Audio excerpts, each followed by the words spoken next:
Welcome to another exciting episode of the IsaacBoyz podcast. Doing the Ghost alongside Terrorizing. Coming to you guys this week with episode 93. 93. I wasn't sure.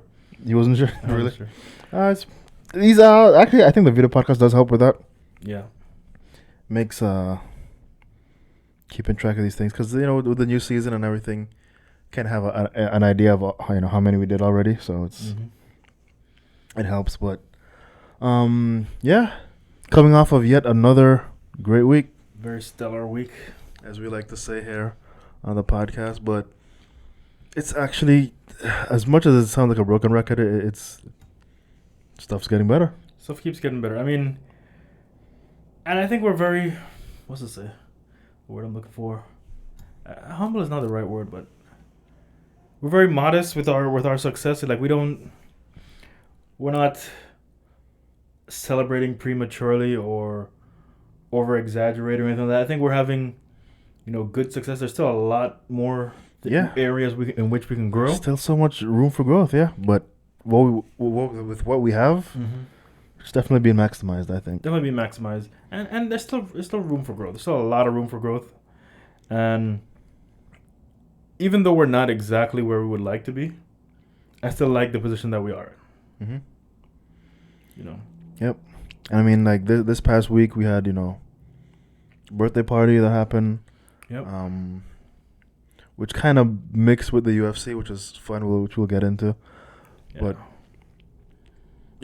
all those things, just like you said, we talked about it a little bit last week as far as things kind of coming together and overlapping, and there's been a lot of that. It's kind of showing what the VIVN culture is kind of becoming this thing. Yeah, we're shaping our culture for sure. Yeah, where it's it's fighting, but it's video games, of course, primarily. But it's also anime. It's also fighting. It's just everything is kind of blending now seamlessly, and it's becoming a great thing. And I think people are starting to understand what it is. I mean, there's still, like, for as good as we do, there's still so much growth that can be done. There's still a lot of people that, for whatever reason, still don't know we exist.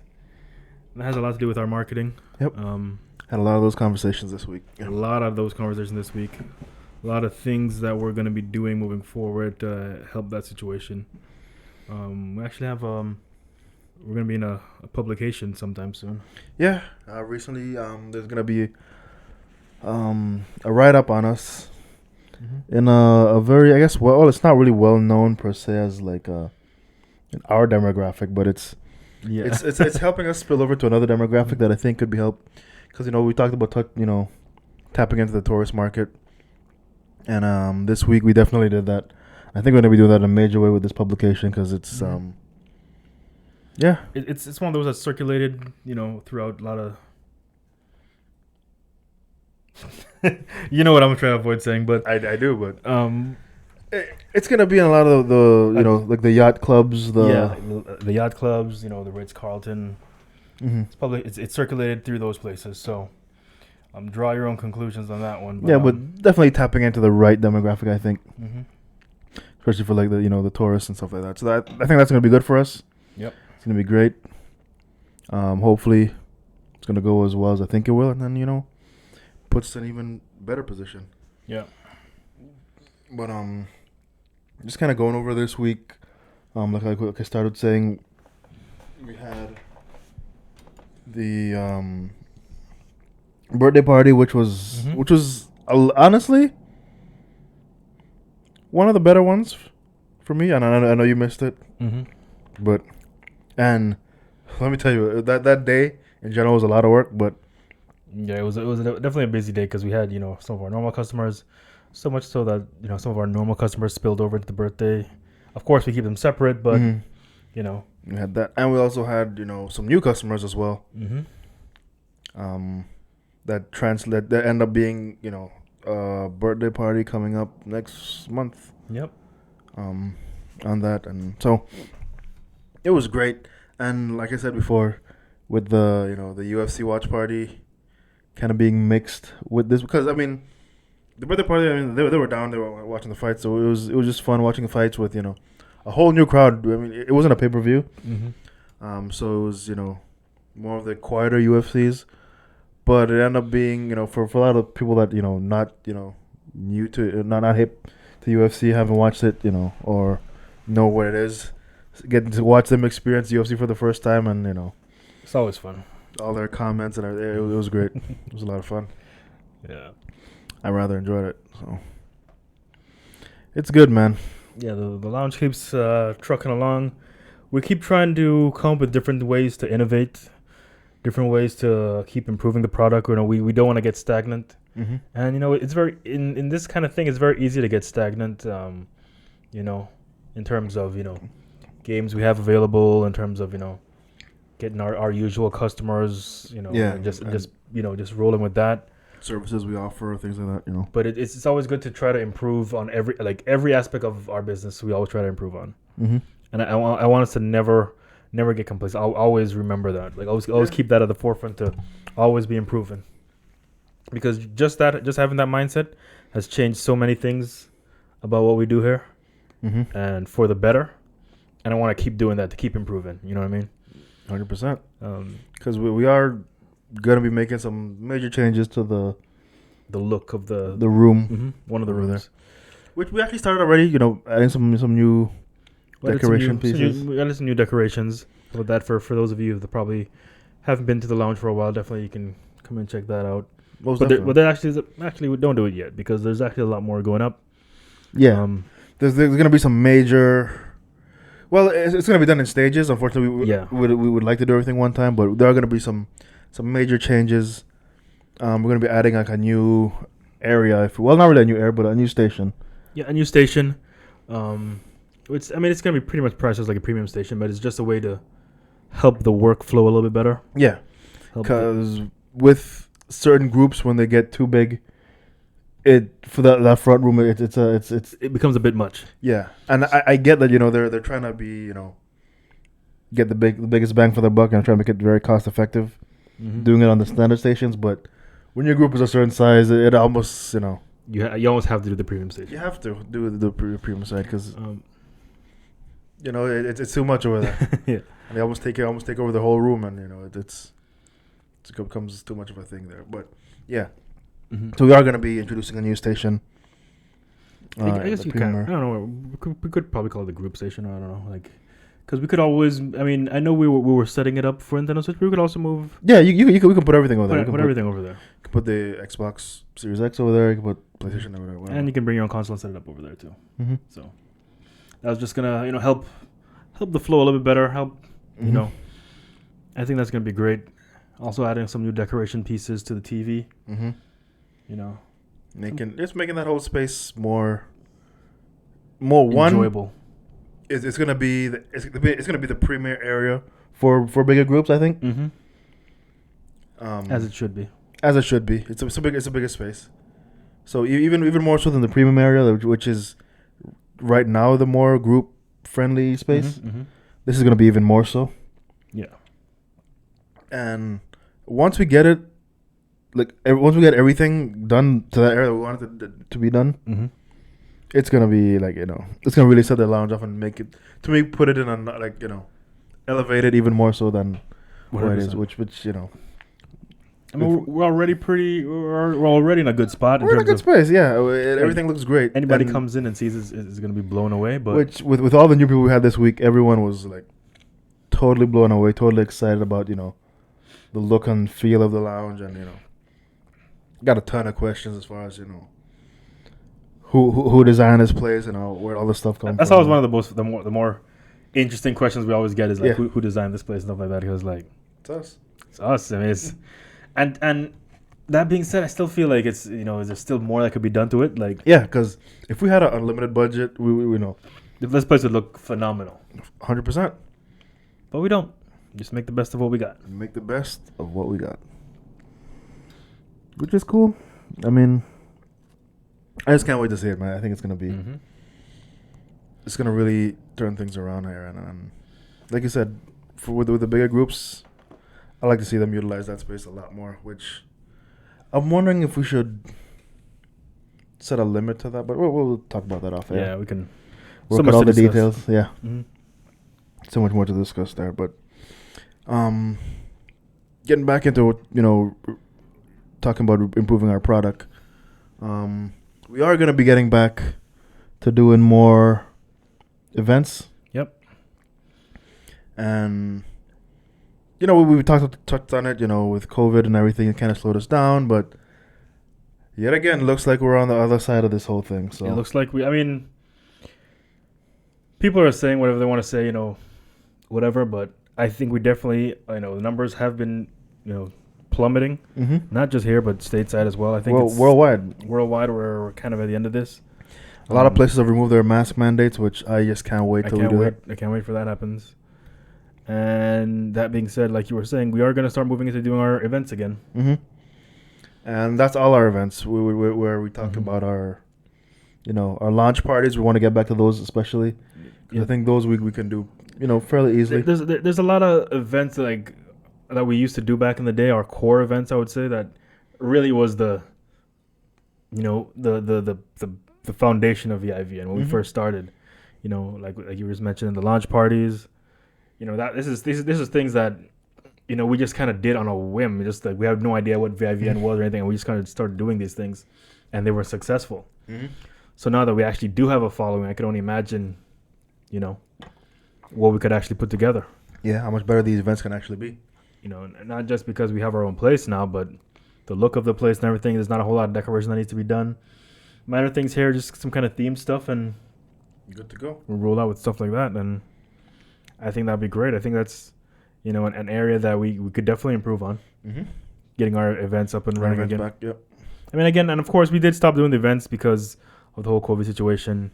Not only because, people probably worried about, being in close proximity or of someone with COVID or turning into a spreader event, a super spreader event. But now that, things are better, and of course with masks and stuff, the carnival community is actually going to be doing carnival this year. So yep, because people are more, holding up to the idea of, getting back to normal, being around people. It's okay kind of thing, Mm-hmm. So yeah, looking forward to doing our events again. Yep. So much to be done. Even our tournaments, which we are. Mm-hmm. I think we said in April, things gonna be our next tournament, but we're gonna be doing events leading up to that. Yes. And also, can touch on it here. We are gonna be revamping our supporter program and kind of making it more streamlined for everybody, and including some lounge stuff too as well. Yes. So definitely look out for that, and of course, talking about our Patreon, you can see the link over there. Mm-hmm. We're going to be updating our Patreon, including some lounge stuff and also, membership and all that stuff. There's definitely some cool, exciting things coming up. And getting back to our events, we are going to be adding a new element to some of our events, kind of a VIP type thing. Mm-hmm. Just so people can have a more, premium experience if they want. And we want to do some cool things with that. And we're going to be including that with our Patreon or our membership and all that stuff. So there's some exciting things definitely on the horizon. I'm 100%, down on board and totally excited for everything happening because, like we say, things are on the up and up here. So things are definitely trending in the right direction. It's not always great. Like there's a lot of no, we're talking about that today actually. Because earlier in the week, like Monday, Tuesday, Wednesday are kind of our slower days. Yeah, and and those days were like, we're that's why we do a lot of our brainstorming. That's why we're doing a lot of our coming up with ideas because it feels like, man, like things aren't working the way we want it to. Mm-hmm. And then the weekend happens, and when the weekend happens, it just erases all that. Yep. And sometimes the weekends can start from Thursdays, which is our day off, but sometimes we get called in on our day off. And then it's just... Then Friday's good, Saturday's good, Sunday's good, and it's like, oh, yeah, we're doing good. We're killing it. And then we have to record the podcast, so that's why whenever we record, we're always in high spirits, I guess. High spirits because the weekend just happens, so... Yeah. But yeah... Which is... When we mention there's room for growth, that's generally what we're referring to, of course. So those days. But and it's not like those days are 100% bad because those days have actually gotten better. Those days have gotten better over last week. Those days have definitely gotten better. Mm-hmm. It's just I was what I was leading to is that not everything is always perfect, but we just find ways to just make sure to focus on the positive things. Mm-hmm. And I guess there's some aspects of it that keeps us humble. I guess we already touched on earlier, but I'm definitely excited to see where we're heading. Yep. And the things that we're putting together. Yep. Definitely excited, and we're gonna. Cool. Speaking, you're glad you said that because it segues right into another thing that I'm pretty excited about. Mm-hmm. You're talking about forward movement and making things, trend in the right direction. Mm-hmm. We I guess you can call it a new partnership, but we do have an exciting thing to announce that we are gonna be in partnership with a content creator. Yeah, good friend of ours. He's been on the podcast. It was one. Yeah, he was on. I thought it was twice, but no, it's once. Once he's been on. But we are gonna have him back on the podcast. Once we do an official announcement for this. But yeah, we are gonna have a new. I guess you can say a member on board, if you will. Yeah. Kind of a partnership. Someone's gonna come on and create some content for us, and we're gonna be doing a lot of collaborative things together. Mm-hmm. Of course, we're talking about our good friend John Ventura, who's starting his content creation portfolio, if you will. Mm-hmm. And he's gonna be doing some work for us, so that's gonna be really pretty cool. If you guys remember when he was on the podcast, it was one of our well received podcasts. Yeah, episodes. We didn't talk much about a lot about gaming stuff, but it was definitely good podcast nonetheless. Yep. And a lot of the stuff is going to be gaming and good ideas related to as well. Mm-hmm, mm-hmm. So yeah, he's just launched his YouTube, and of course we're going to get him on. Maybe we can try for next week. If not next week, it's definitely sometime next month he's going to be on, and we're going to talk more in detail about some of the things that we're going to be working on, and we'll do it together, and it's going to be a lot of fun. Mm-hmm. I like things going in this direction because it's building the network, which we already know. Mm-hmm. Video game networks, and I like we got another notch. I'm still not sure how we're gonna do it with the video setup and everything. I guess we'll figure all that out. Yeah, we'll go into that afterwards. But yeah, definitely excited to see how that goes. It's gonna be a lot of fun, and I mean I'm gonna wait for him to tell his story or whatever, but it's things that happen that make you have to pivot in these directions, and I can 100% relate. We definitely had to when things happen. Yeah, when things happen a certain way, you kind of have to adjust your life. Which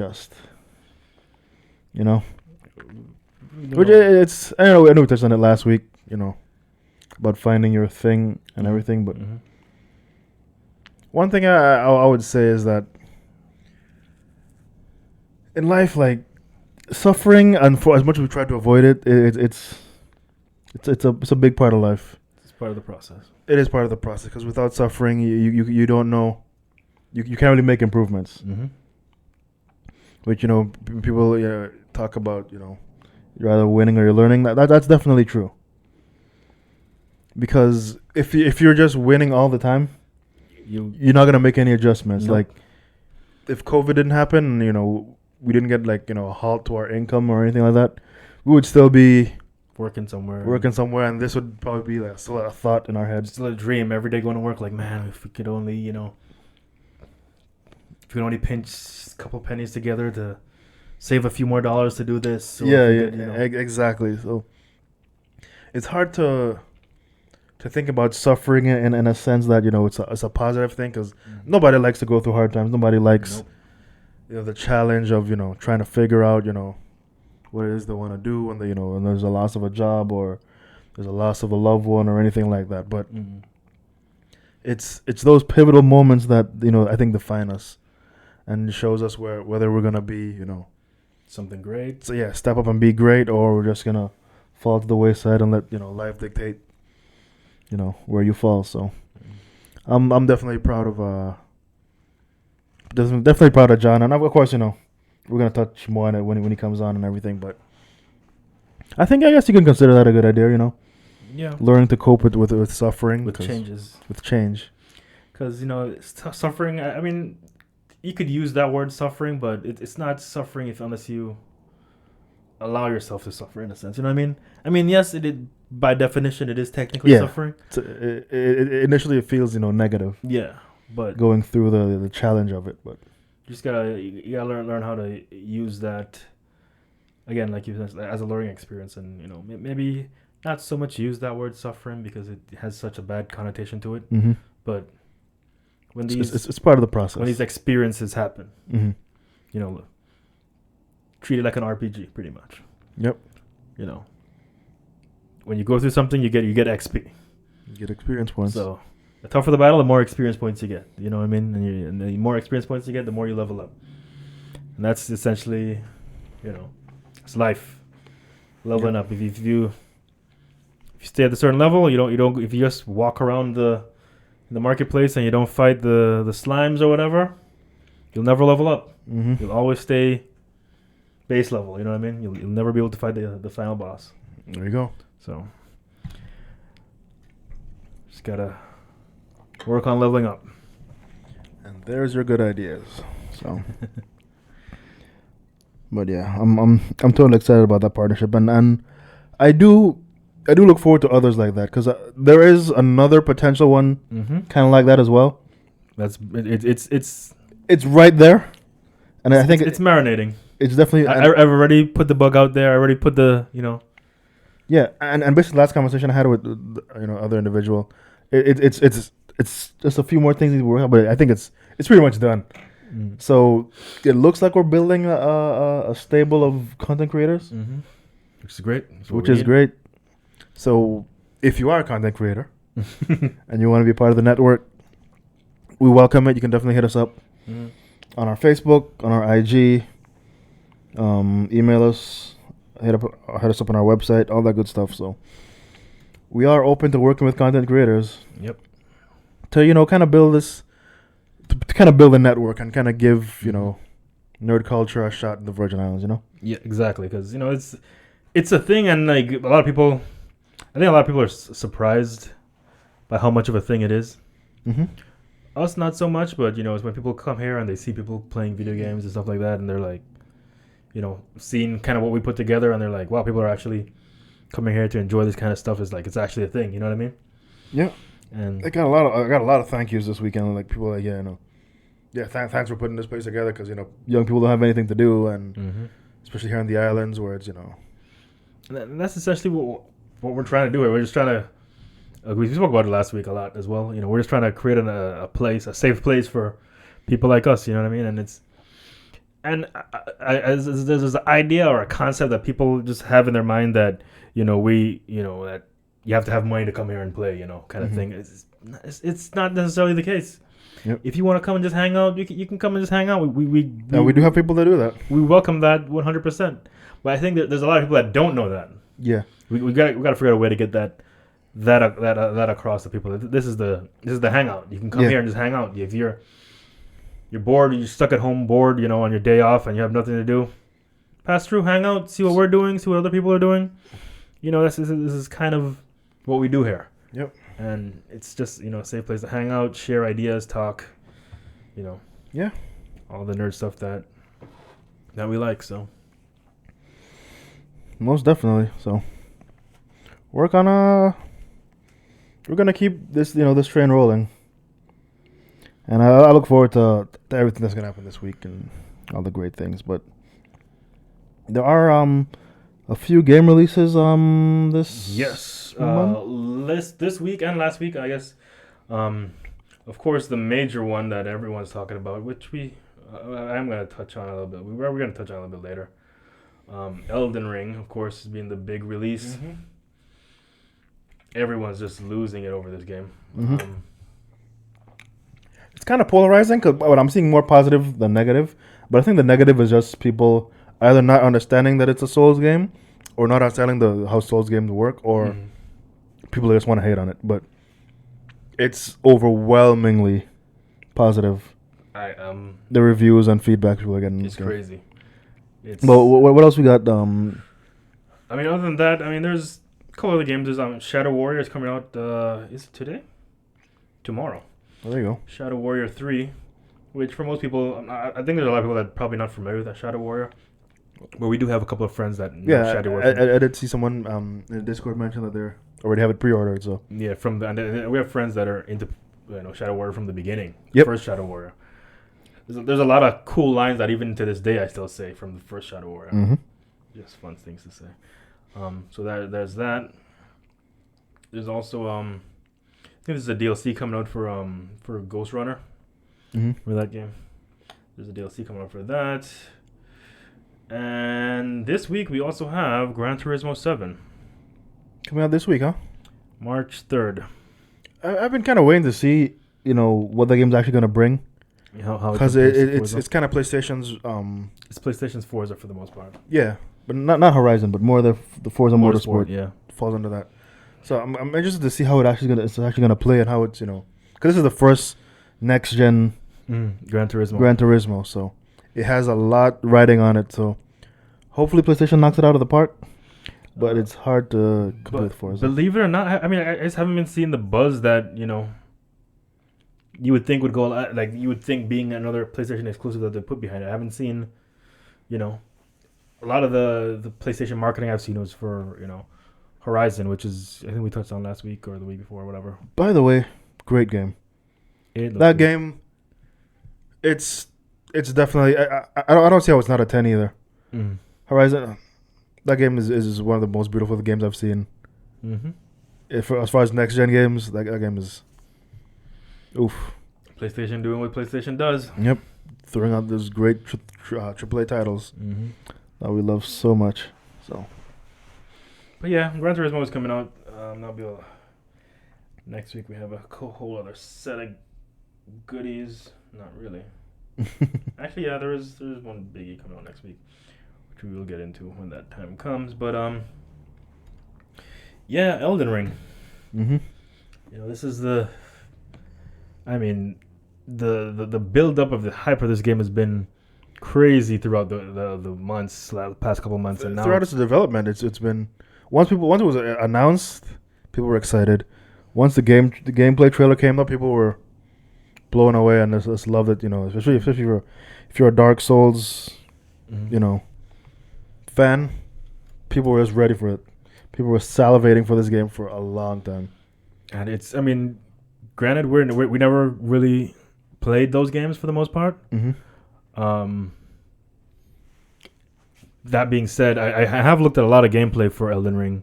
Even before it came out, seeing how the character creation works, and just seeing how it's just an open world. Essentially, it's just it's a vast. It takes everything people like about the Souls games, which is your varying difficulties and hard bosses and stuff like that. Like just about anything can kill you if you're not, careful. It takes that and it kind of expands on that, putting you in an open world setting where you can dungeon crawl and so like when you're in the open world, you can just look anywhere and pretty much wherever you look, you can pretty much go. And it encourages exploration in that way where it's like you're just gonna see like maybe like a temple on a mountain. It's like, oh, that's kind of far away, but I wonder what's over there. And you go over there. I mean, maybe you fight a few things on the way there, but once you get there 100% is something there waiting for you, and there is a reward for it's a nice risk and reward system because it doesn't.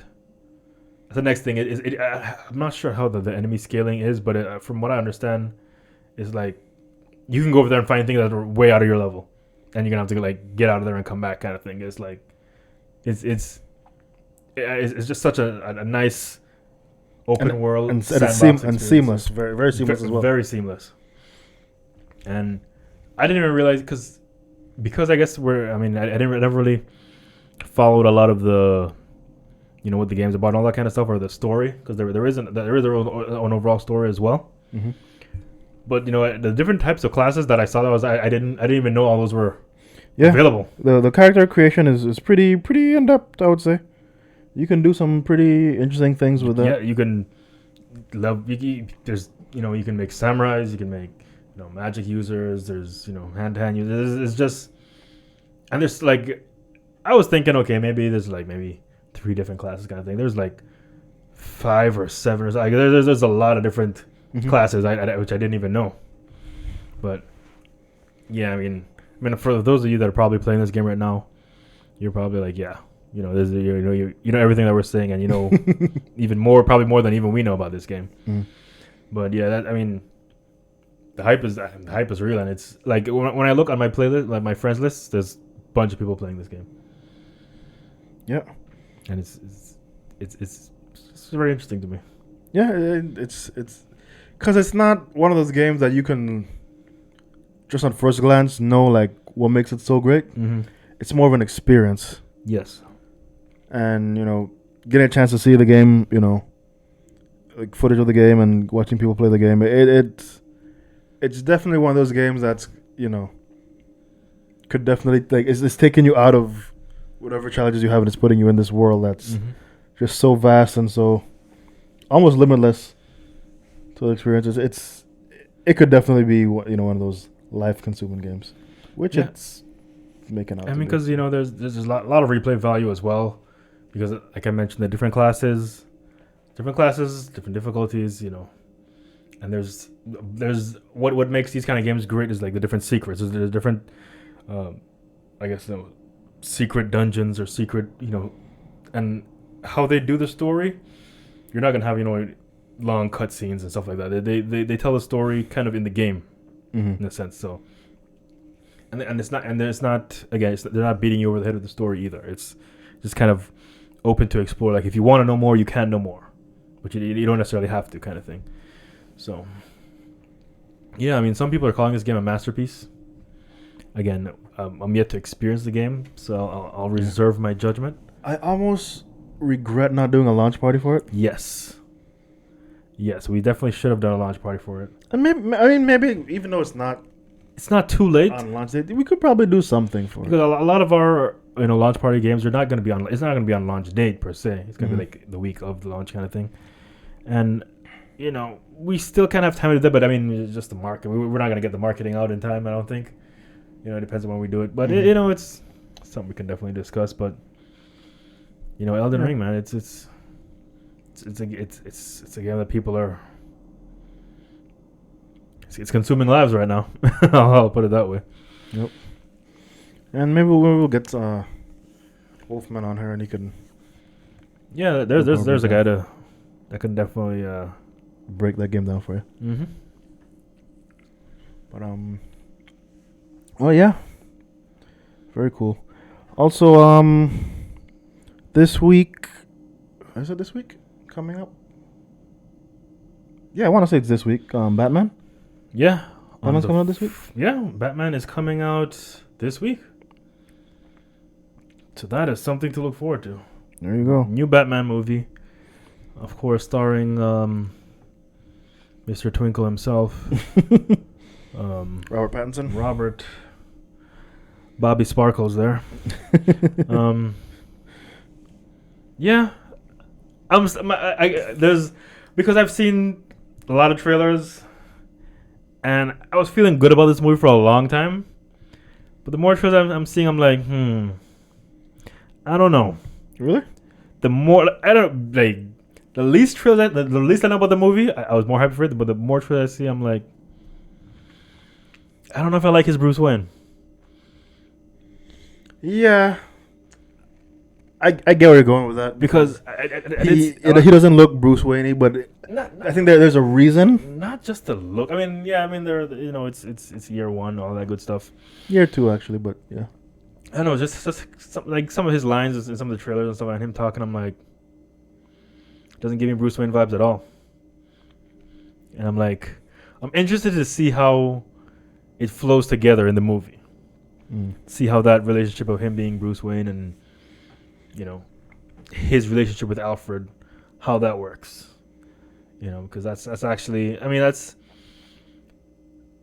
I would like to think in year 1 or year 2, that's where, a lot of the trust is being built. There should be a lot of dynamic between him and Alfred that is developing throughout this movie. I would like to think in year 1. You know what I mean? You know what I mean? I mean, they kind of grew up together, so it's like maybe a lot of that was built already. Yeah, I understand that for the most part in terms of, but I mean, like, the Batman Alfred relationship. exactly. Like you're okay. We grew up together. Alfred obviously knows Bruce Wayne, but now Alfred getting to know Batman. It's like, okay, you're a superhero now. How does this affect? I mean, that's what I want to see in the progression of this movie. I mean, I want to see. Of course, there should be some progression for Batman as well. Mm-hmm. Obviously, if you're taking the route of doing a year 1 kind of thing, there has to be things he learns going through. You know what I mean? Yeah.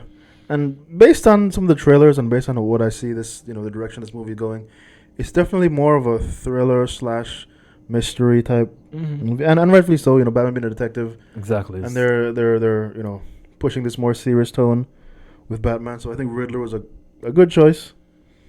An interesting choice. Yeah, because Batman's a detective, so it's kind of setting it up like that. Mm-hmm. I'm interested to see how that plays with audience. Like if people are, like this more mystery type tone to Batman, which early Batman comics, this is pretty much what Batman was, pretty much just like a detective. Yeah, world's greatest detective type thing in a bat suit.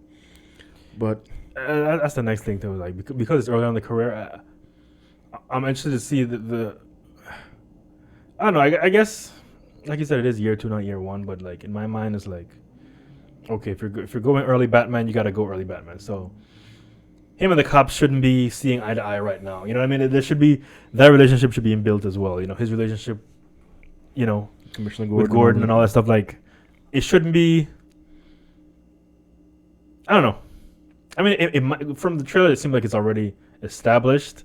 So it's like, okay, it's not necessarily year 1 per se, but okay, whatever. It's, it's, yeah, we'll see. You know what I mean? I'm trying to reserve a lot of judgment. I just don't know how I feel about Pattinson's version of Batman. Yeah, a lot of people waiting to see it. I mean, just by the trailers, because that's all we have to go on. With some of the action sequences, it looks like it's gonna hold up. I think the action sequences already to me already look good. Those are gonna be great, from what I've seen. Very visceral, very which is what Batman is and should be. Kind of gives you a Dark Knight kind of vibe. Yes, and I kind of hope they kind of play on that because people keep like, and that's kind of one of the things I was kind of worried about. Like in the trailer, you're seeing him like being the detective kind of thing. And that part of it pulls away from the whole fear aspect, because at least in my mind, like when at least early on Batman, like criminals were afraid of him because he was that symbol of, of vengeance, which they they do use the word vengeance a lot in that one trailer. So I'm guessing but he was like that that symbol of fear. So seeing him walking around with the cops and stuff like that is like you lose a lot of that aspect of it for me anyway. But him being like this relative unknown and they don't know who this guy is and he's just messing bad guys up, that creating that fear. That's kind of what I would like to see. If you're gonna go early Batman. But yeah, we'll see. We'll see what we get. The Batmobile is a muscle car, which is the Batmobile has gone over some iterations over the years. It's been a tank. It's been high tech James Bond mobile for the most part now. Now it's like a muscle car for the most part. I'm sure they're still probably gonna have its gadgets too. Yeah, we'll see how it all comes together. Oh, it actually plays out. Yep. Looking forward to it for sure. Comic book movies are always good. Multiverse of Madness is that's the one we're waiting for. Yeah, that's. But this one, this should. Yeah, I actually personally I really want it to be good. I really want DC to get something. I want it to be good, and I want it to be like their kind of standalone Batman movies. The DC goes this route, and maybe have something they can build on. But I do still want to see more Justice League stuff with the Snyderverse. Well, I mean, you're gonna have to because they're still kind of moving forward with it apparently, with a bunch of different things that they have going on. Not to mention the Flash movie, Aquaman movie. So those characters are still. It kind of muddies the water a little bit with all the different things and I think what Multiverse of Madness is doing, they're gonna try to do with our Flash movie. Yeah, which we said before, but it's unfortunate they're doing it after the fact. But so don't be surprised if you see Pattinson's Batman make a cameo in that movie. Don't be surprised if you see, what's his name, Joker, Joaquin Phoenix, Joker, make a cameo in that movie. I think they're just gonna try to do what Multiverse did, kind of pulling all their properties together. Like, hey, Multiverse. Which, sure, I mean, audiences by now, especially all the hardcores, they're gonna be fine. It's just casual, just gonna be like, But I think people are smart enough to figure out, what's what. And you just want to go watch a movie and just enjoy the experience as a standalone. There's nothing wrong with that. I don't see anything wrong with that. Yeah, DC should have gone the more standalone route. They're just trying to, trying to be Marvel so badly, and it's just. I think they know by now that it's that ship has sailed. Yeah, but they're still. I guess they just have these projects they're trying to get out of the way, and after that we'll see. Yep, we'll definitely see. But yeah. With that, we'll stroll right into our fight talk, which, like I mentioned earlier, this week was quite the eventful UFC watch party. Had a whole slew of new eyeballs on the UFC, and I was kind of their liaison, kind of like, yeah, come watch, enjoy, and it was fun. People hitting each other, and this week there were like 2 or 3 fights back to back that was just bloody as hell. There was a lot of blood and guts in this one, so you can imagine for new people seeing this for the first time, they were like, what's happening? Yeah. When it comes to UFC, like I think even not this one, but I think it was a few weeks back when we had the other pay-per-view. People were asking if people have actually died in UFC and stuff like that. So that was hilarious. Yeah, which. No one has yet. I mean, I don't foresee it happening, but yeah, UFC has enough things in place where I don't think that would be the case. But that being said, another card for the books. A lot riding on this one for certain people that we thought, Yeah, but it does show where certain people are at. And of course, we'll get into it. Yeah. Starting off. My boy Terence Mckinney. Yeah, he showed that he's he looks like a simple guy. Doesn't look he's very unassuming looking, but he showed that he's of the elite. Yeah, he's definitely skilled. I was very impressed with his grappling. Terence McKinney. I mean, for those of you that are aware, he has the record for the quickest finish in the lightweight division, which is a very stacked division, and I didn't even realize it was like damn, for lightweight you're to say you have a record in that division is it's big time. Says a lot. Definitely big time. And this was his first fight in the UFC. He knocked out I think it was Favela. He knocked someone out with a clean 1-2. And then messed up his knee, so he was out for a while. But when he jumped off the cage, but now we got to actually see him again, and he showcased more of his skills. Yeah, showcased his grappling. And he looked pretty good doing so. Looked very good. So I'm definitely looking forward to seeing more of this guy. His scrambles were good, and that being said, he won the fight by submission. By sub. Against Favas Ziam. Yep. Just looked pretty good, man. His scrambles were good. He always makes sure he put himself in a good position, and even when Ziam was because On paper, Ziem looked like he didn't look like he was any slouch either, but No, he wasn't. I think McKinney just had his number. They both had the same record going into this one, 12-3. I'm sorry, no. No, McKinney was 11-3, and Ziem was 12-3. But now they're pretty close, as far as experience goes. But McKinney just showed like he's a nice, because we know where his stand up was, but now we know where his grappling is. So he's gonna be a problem. We still quite don't even know what his stand up is. We've only seen a little bit of it. Yeah, that's true. We just know he can knock people out. There you go. But he also has it was him that has a 100% finish record. Yes, he has a 100% finish rate. So in all his fights, all his victories, they've all been finishes. It's a good record to have. That says a lot, for a young kid like that too. And this is how he's starting his career. There's still room to grow. Mm-hmm. He's still very green, in at least, well, not necessarily in experience, because he has a lot of fights. Mm-hmm. But as a young man growing up in the world, he's still, very unassuming, and still has a lot more experience to gain. Most definitely. I only see great things come out from him moving forward. So good on him. Looking forward to see him doing some more good things. Then we have Josie and Nunes versus Roman Pasquale. Yeah. Romana Pasquale. Decent fight. I mean, it started good. Started very good. I like the first round, but then Pasquale was she had some nice knees, some nice inside elbows and stuff. I was like, okay, she's doing a thing. She looked much bigger than Nunes. Mm-hmm. But Nunes just, scrappy and just beat the brakes off her pretty much. Started just cracking her with some shots. Swole her eye up. And that was all she wrote pretty much for that. I mean, she just... Once that eye shut down, she was just getting pieced up for the rest of the fight pretty much. Ended up being a one-sided beatdown, so... Ended up being a one-sided beatdown. Good on the decision there. No robbery.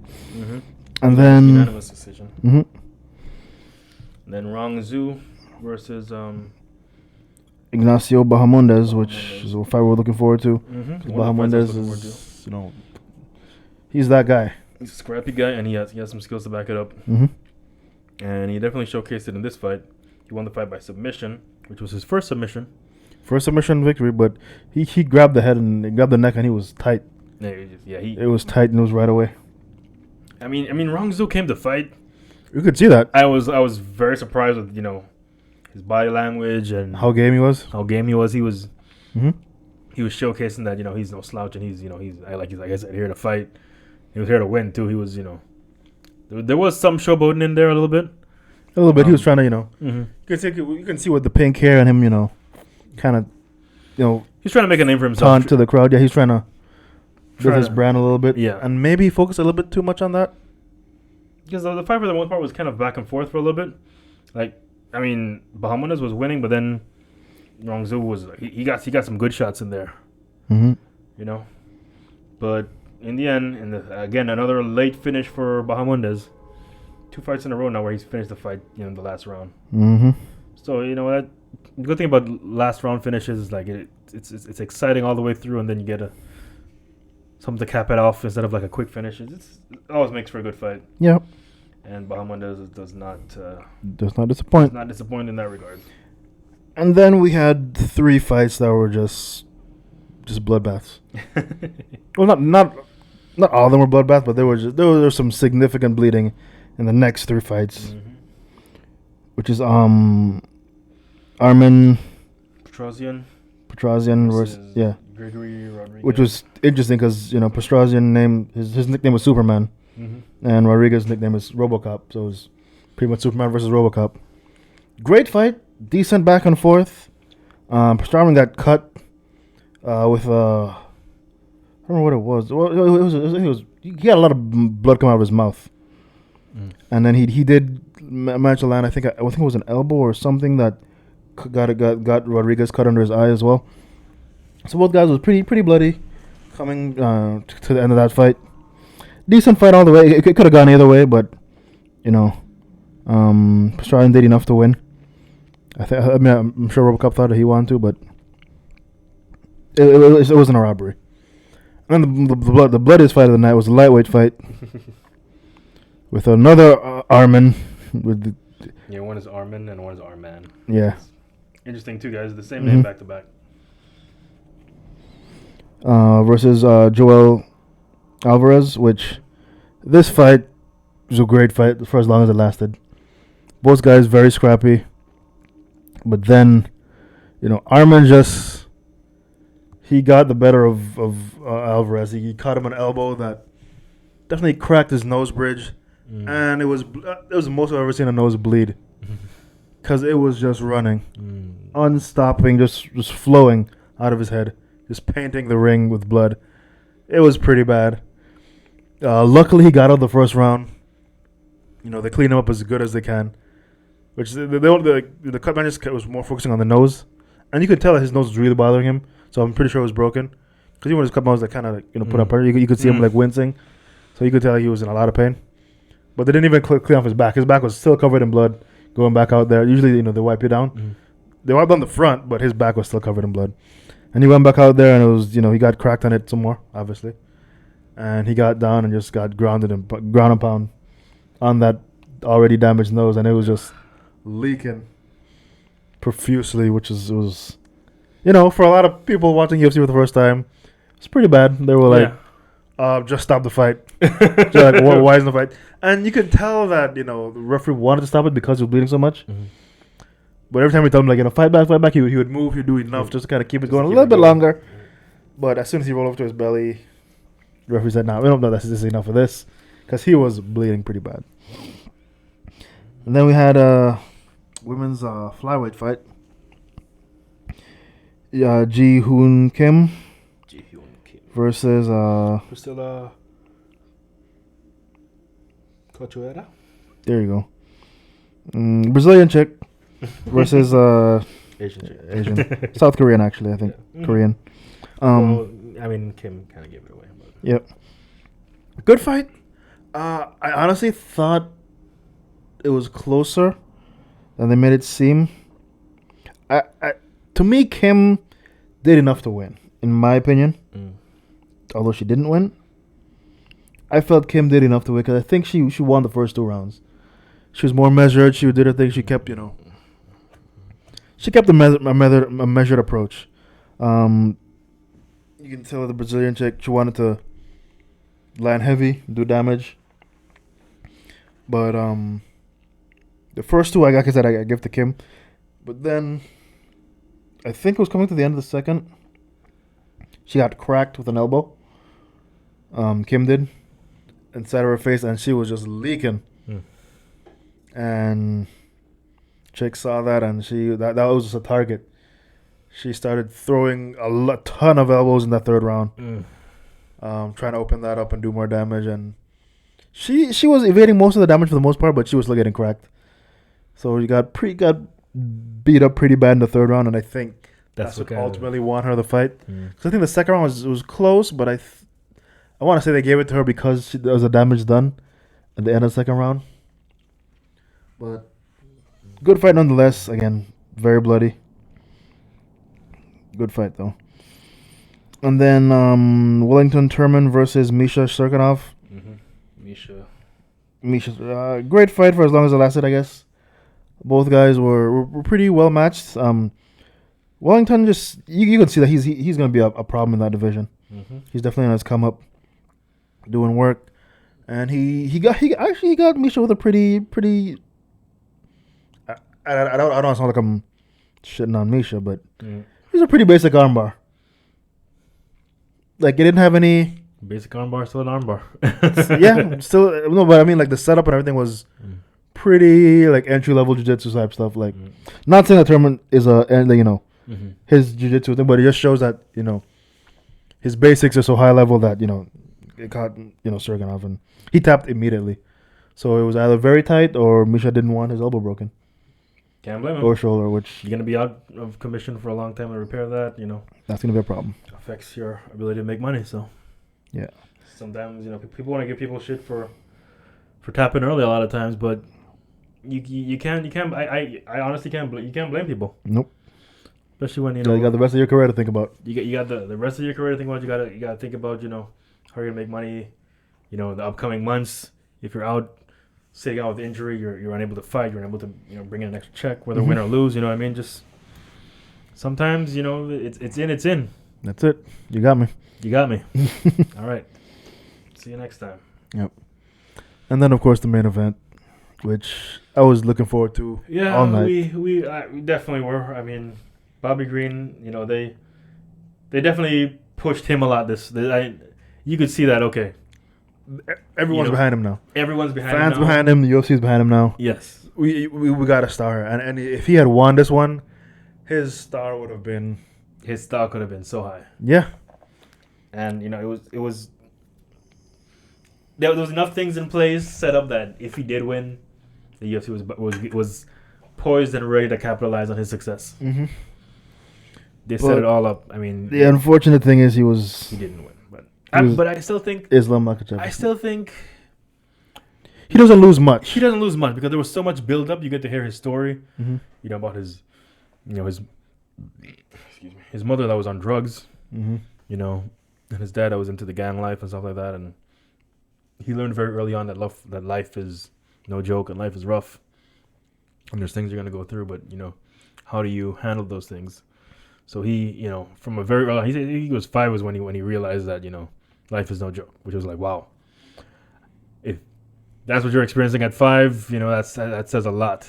It goes back to our good ideas, And it's just like it just kind of show you the kind of person he is and what he's been through. Like this now is just and he's kind of always been a certain way, and now it puts him in a position where you kind of you don't look at him in judgment anymore. At least I don't. You know what I mean? You look at him and you're like, yeah, it's a fighter, a guy that's fighting to make money, and that's it kind of thing. And he always goes around and he says that a lot too. Yeah.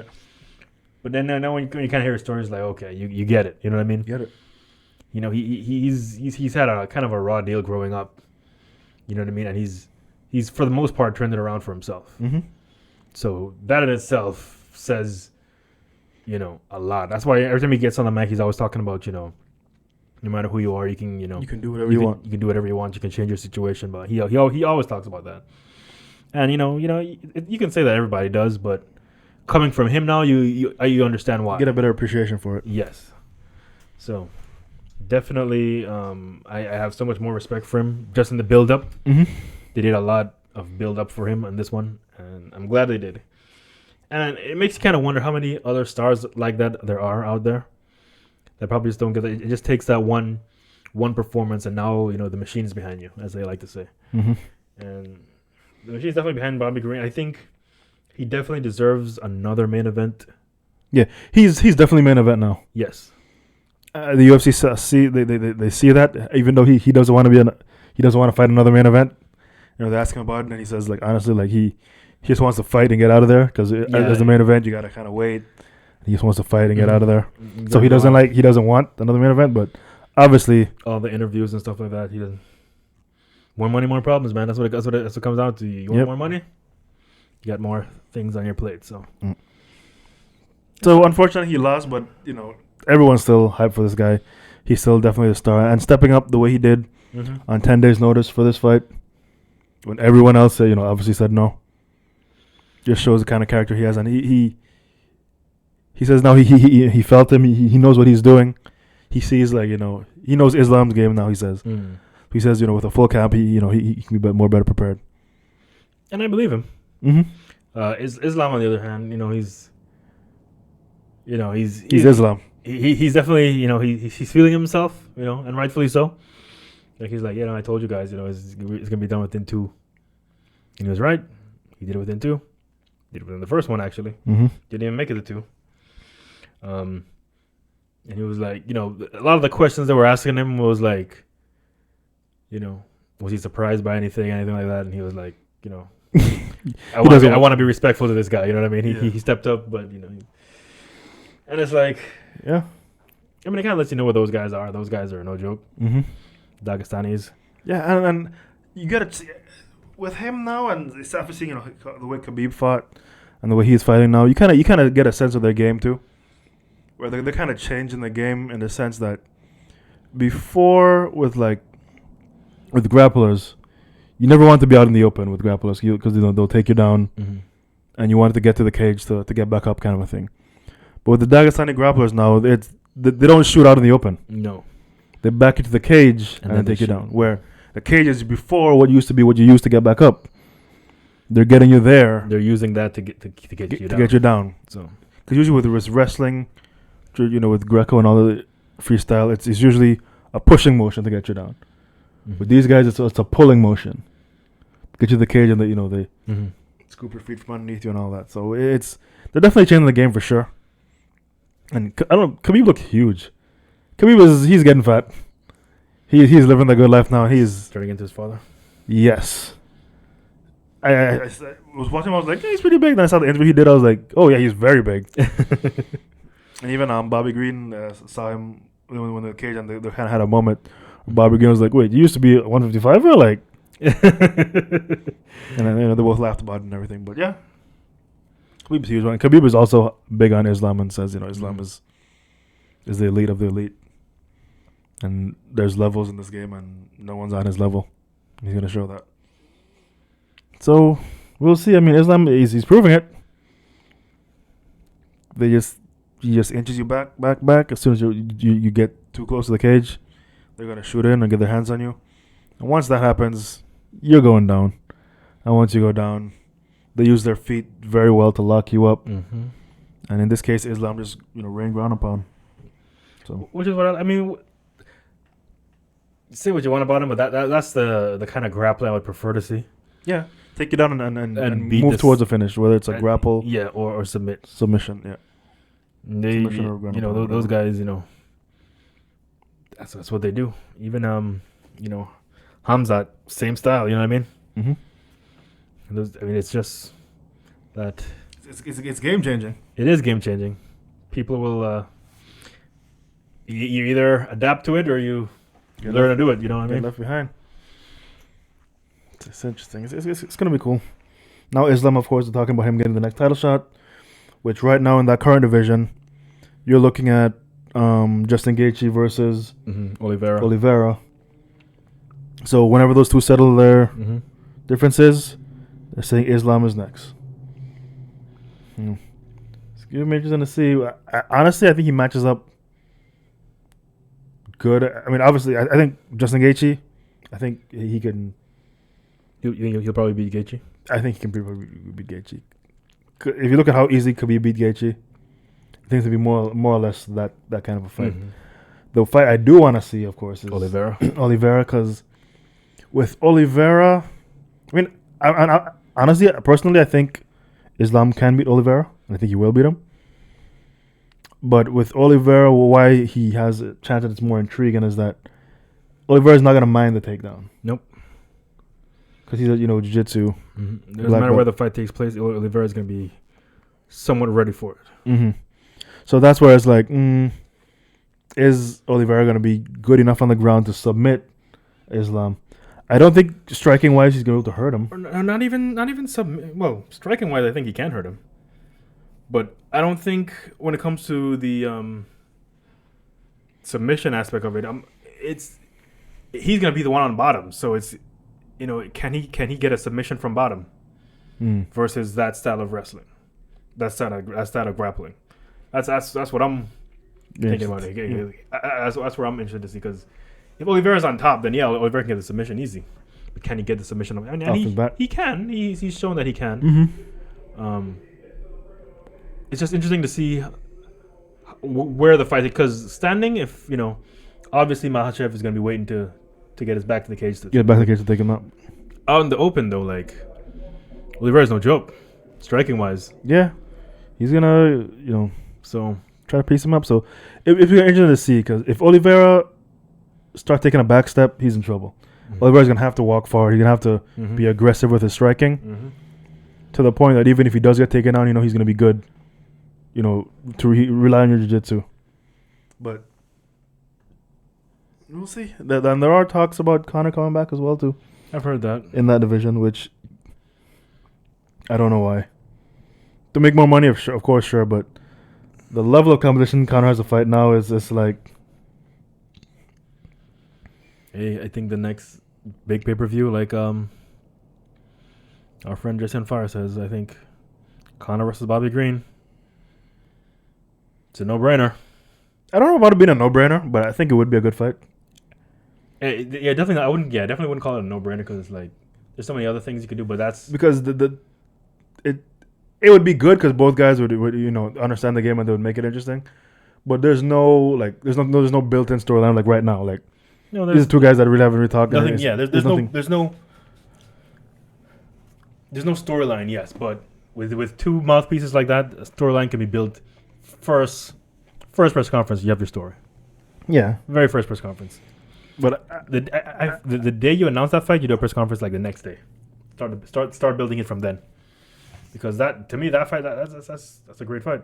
People will pay to see that fight. Both guys are mouthpieces. They will say whatever to build a fight, and they'll do that. Both guys don't back down from nobody. It's gonna be great. That does numbers easily. One, that does numbers it works for both parties because the pay-per-view values are gonna be great. For Conor, it gets him back in the limelight, gets him back with a gamed opponent that's gonna fight him, hands down, striking versus striker. You know what I mean? It's gonna be it has all the ingredients to be a good fight. It has all the ingredients to be a huge fight, huge mega fight, and the upside is it's a win-win for the UFC either way. Conor wins in fashion. It's great. You got your Conor back. You got your golden boy back. You can build him up however you want from that. Conor loses and you lose to Bobby Green. You have a mega star in Bobby Green now. Yep. But personally, I think the Diaz fight is the fight for Conor right now. That fight's not going anywhere. Like that fight can happen. People say that, but it is going somewhere. You know why? Because Nick Diaz has one last fight on his contract, and Dustin Poirier wants it. So if you take too long to do that fight, Poirier's gonna get it, and you're never gonna see Conor. Yeah. So, me personally, I think Conor McGregor, Nick Diaz 3, the trilogy. That's of course gonna do mega numbers. There's already a storyline there. You get them, a press conference. It's gonna be great. They're gonna do, they're both gonna do their thing. Diaz always draws. Conor always draws. It's gonna be great. Could you imagine? And then if Conor wins that and then fights Bobby Green afterwards. Those are going to be two good fights for Conor, where he's fighting, not the elite of the elite. But so we get a chance to see exciting enough fights to showcase his skill. He can make some mega bank with both those fights. And if Conor looks like a world beat in those fights, there'll be more of an argument for him to, maybe start fighting, Justin Gaethje, which I think will probably be the one after that. Yeah. Like if I was mapping out Conor's career, it'd go just like that. It'd go Diaz, then Bobby Green, then Justin Gaethje after he loses, because unfortunately I think Justin Gaethje's going to lose. And, once Conor beats Gaethje, and that'll be 3 fights now. That's the calendar year right now. That's Conor's calendar year, or fiscal year, whatever. Where he fights, those 3 fights. He wins those 3. You build up. Conor is back, kind of a thing. He can talk all the trash he wants, whatever. Have him fight for the title, whoever has it. Whether if it's Islam, it's gonna do huge numbers. Which is probably gonna be Islam. And then, of course, that brings back the whole Conor Khabib thing. It's gonna be scary. Yeah, it's gonna get back to that scary, dark place for MMA, which hopefully doesn't, but it probably will because of the history there. Conor's gonna obviously be talking about Khabib. It's gonna be interesting. But could you imagine if Conor beats Islam? Is that enough to draw Khabib to come out of retirement? There's a thought. That's the trajectory there. But obviously, as it stands right now, obviously I don't think Conor could beat Islam, unfortunately. But if there's a lot of ifs. It's a lot of ifs. If this path that is laid out, this is my path for Conor. If this can get fruition, he can get to the Islam fight, win or lose. That's your exit fight, Conor. Yeah, that's a nice. Especially if you win. That's a nice little setup. But I was also looking at, there's a lot of guys in the lightweight division that lightweight / welterweight, because you have your Dustin Poiriers and your Nick Diaz's that can go either lightweight or they would prefer to do welterweight, but they can go lightweight.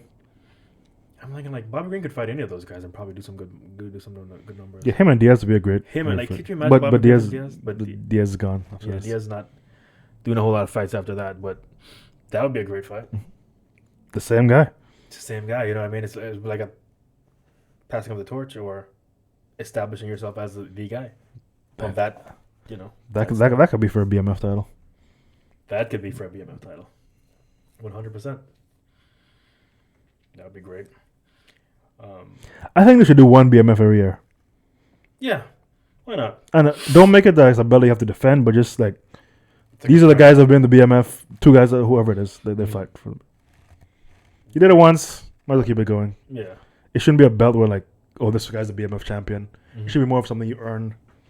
You earn it the year before being called a BMF, and then two guys fight for it, and whoever Yeah, something along those lines. I need to work for the UFC. I'm just pumping out ideas here. Yep. But anyway, next week is gonna be a good one. Yeah, we kind of went off on that one for a little bit. Yeah, it was all good stuff though. But this next week, great card. Lots to cover in this one. Even down to the early prelims.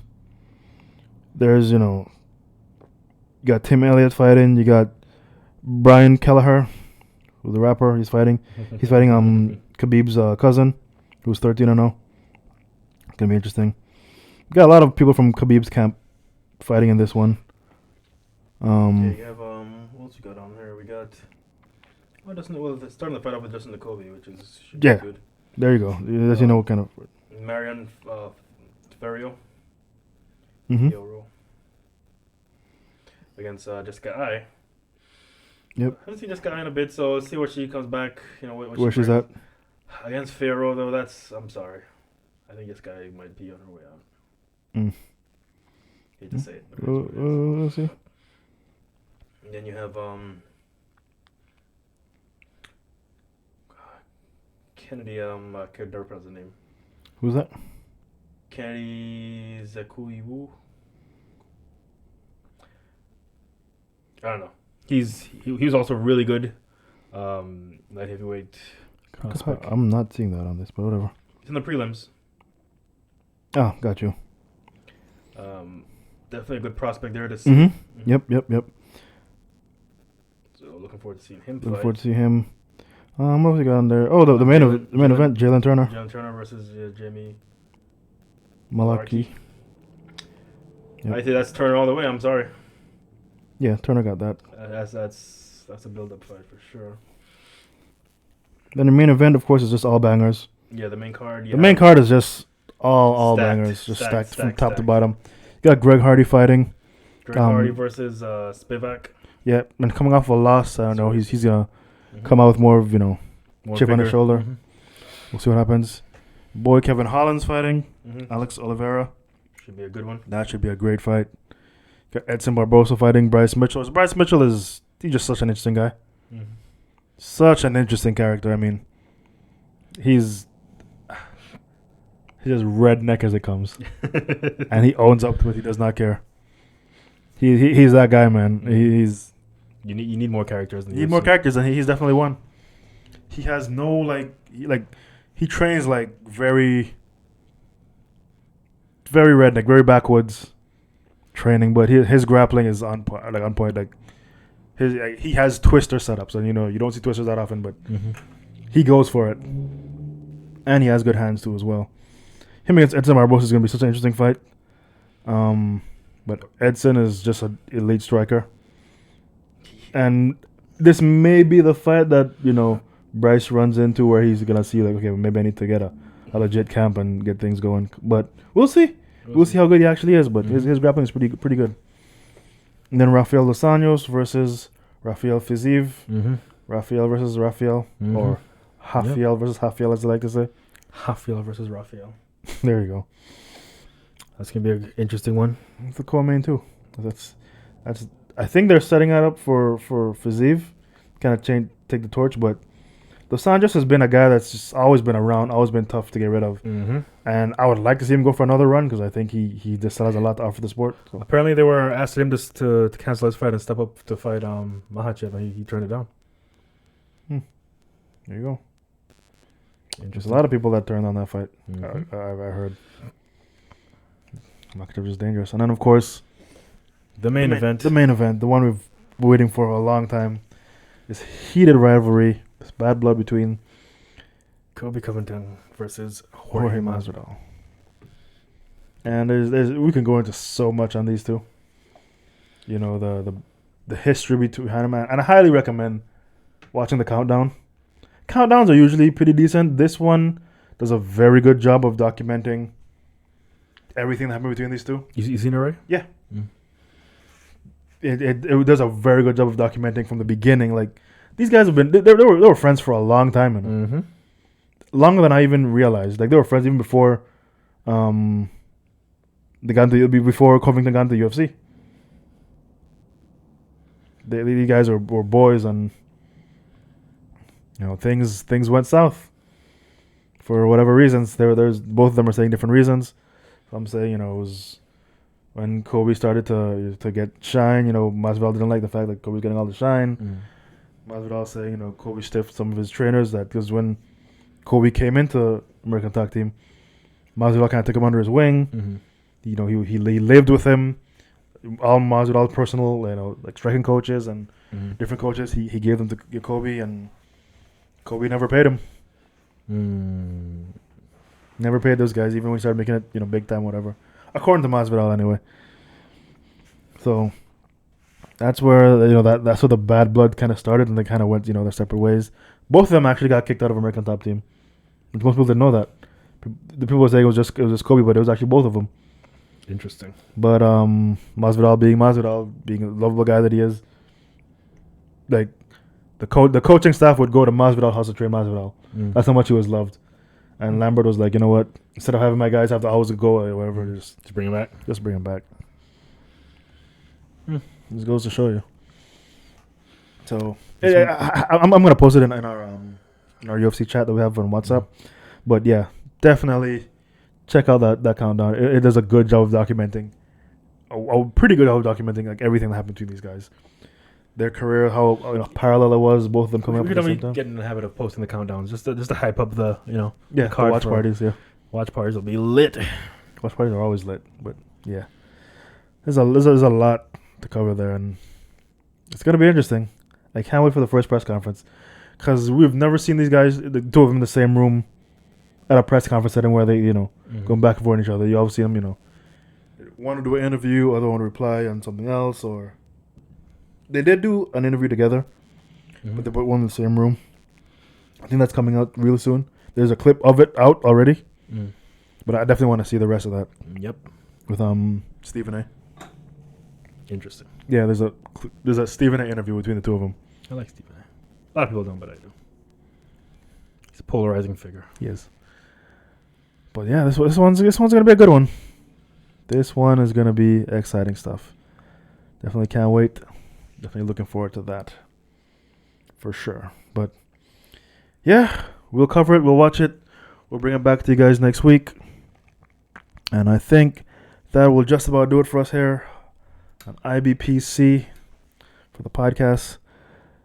Definitely enjoy, bringing you guys this gaming news, this fight news, and all the good things that happen here at the lounge. So with that, you guys continue to be good to each other. We're almost out of this storm, if you will. But still, be good to each other. Stay safe out there. IsaacBoyz, out. Peace.